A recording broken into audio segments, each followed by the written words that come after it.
Þessi leiksýning, þetta náttúrulega byggt á þessari stórkostlegu bók, Meistarinn og Margaríta, eftir Bulgakov og leikgerðin mjög vel heppnuð á okkar mati.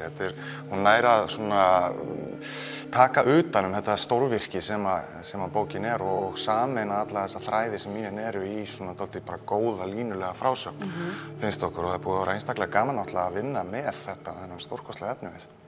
Við sem sagt leikum Meistarann og Margarítu.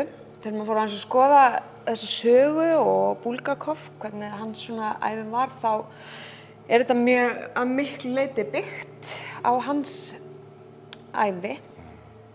Hann sem sagt kynnist þessari konu, var sjálfur giftur og þessi kona var líka gift, en þau verða alveg sjúklega ástfangin. Að mörgu leyti fjallar líka sagan ritskoðun.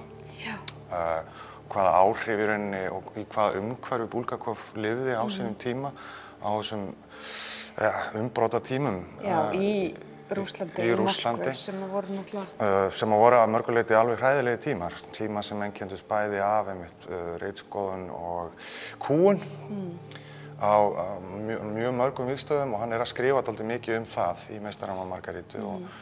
Svona í stuttumáli þá það djöfullinn sem kemur til Moskvu ásamt fylgdarliði sínu. Við eiginlega komumst að því, eða svona, að djöfullinn í þessari sögu væri hinn góði.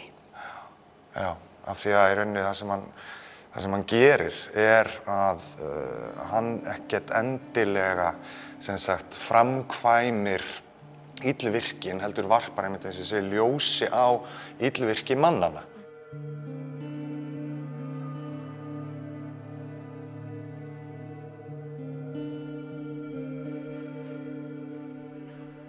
Já, mér finnst bara svo mikil myndlist í þessum pælingum listrænni stjórnenda sem ég finnst svo komplementera svo vel í rauninni söguna, og það verið að skapa þarna myndir sem maður hefur séð þegar maður hefur tækifæri til að vera út í sal, sem eiginlega bara stórkostlegar.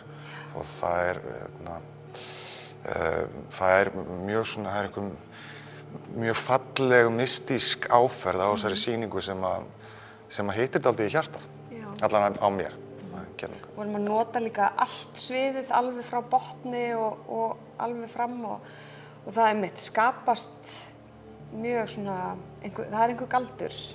Þetta náttúrulega klassík, þessi salsa, og höfðar til svo margra á svo mörgum levelum, ef maður má sletta nú aðeins. Og það líka það sem maður hefur fengið að kynnast svona í gegnum ferlið, sko, að það svo ólík element sem að fólk að tengja við. Af því hún svo víðfeðm, hún svo stór, hún svo grandiós, ásamt því að vera bara listaverk í sjálfu sér. Þannig að ég held að hver og einn muni örugglega finna sína tengingu við verkið og þær sögur eða þá þræði sem verið að spinna saman. Gleðileg, já. Gleðileg, já.